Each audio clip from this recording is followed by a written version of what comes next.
community activist and founder of Hashtag Impact, or technically at Impact Media, 501c3 the next couple of weeks, hopefully. Now, my take on this election was very simple. I'm reading the results, and I was angry, and I was cursing like a sailor. How many of you in this room are cursing like sailors, either publicly or under your breath, when you're seeing this happen in real time? It's okay to be honest about it. And then I got concerned, because I am affected by this as a disabled person. My dad, 78-year-old senior citizen, other seniors and I are affected by this because potential cuts to Social Security, right. Medicare, Medicaid, food stamps, WIC, housing, which we advocate for, okay? Then I got stressed over it. I didn't sleep. I got 3 hours sleep that whole night. But then, God started coming and working on me, and I felt empowered. I started hearing some people saying, we gotta fight, we gotta fight. And we do have to fight, and we can still fight. We did it in 2016 to 2020, we can do it again. We gotta mobilize. So we have to do things smarter this time. It cannot be my organization only, your organization only. We gotta unite on a broader front. Climate activists, healthcare activists, gun violence prevention activists, housing activists, social justice activists, can't be specialized no more. This is not like going to a doctor or an orthopedic or a toothache. This has got to be everybody, all hands on deck, united as a front. You look what they did with George Floyd and how they got that bill in Congress. Yes, it didn't pass, but at least they mobilized and they did something. They took to the streets.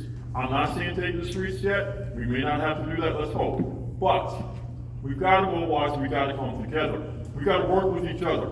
Too many kids in our communities get shot up every day. Not enough people are doing anything about it. There's phone calls that can be made, there's pressure to be put on Congress. Our rape crisis is stupid. I'm afraid I'm going to have to move from where I live. And Camilo and I feel we're kind enough to visit Aspen's Destiny. It's a beautiful community. I don't want to lose it. Average age there is between 65 and 85. Don't want to see people that old having to move. No one should have to lose their house. I don't want to, but no one should. And no one should have to lose their health care. It's still on the bubble. We need you guys, like I said before, to get out there and mobilize and sign the petitions for Medicaid expansion, which Catalyst and Florida Voices for Health are supporting. We need those petitions signed. We need this young lady over here in her climate initiative. Help her with that. She's a recognized advocate. She was on Louis Gary's Channel 10. That's how good she is. Help Camilo with the social justice too. He's a great voice on it. Help our dear friend Ideal. Let's get together and let's unite. There's some great organizations. I'm not trying to really plug, but real quick, they could use some help. Not just Impact, but my partners. Bullets for Life with these bracelets, which I'll tell you about if you guys want to see them.